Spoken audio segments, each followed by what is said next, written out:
তেজস্বী যাদবকে খুনের চেষ্টা, তেজস্বীর কনভয়ের ট্রাকে ধাক্কা, অল্পের জন্য প্রাণে বাঁচলেন তেজস্বী যাদবের কনভয়ে হুড়মুড়িয়ে ঢুকে পড়ল দ্রুত গতির ট্রাকের ধাক্কায় আরজেডি নেতা তথা লালু পুত্রের কনভয়ে একাধিক গাড়ি দুমড়ে মুচড়ে যায়। গুরুতর জখম হয়েছে গাড়ির চালক ও নিরাপত্তারক্ষী।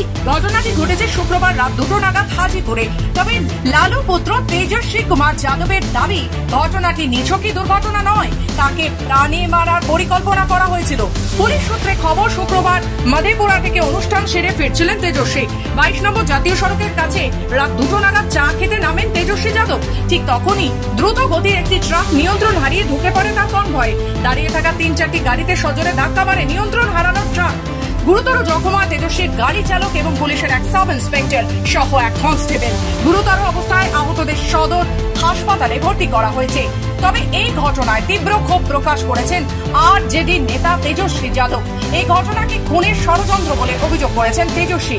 এই ঘটনার পর পুলিশে লিখিত অভিযোগ দায়ের করেছেন তেজস্বী যাদব। অভিযোগের ভিত্তিতে তদন্তে নেমেছে পুলিশ। ব্যুরো রিপোর্ট, খবর বাংলা।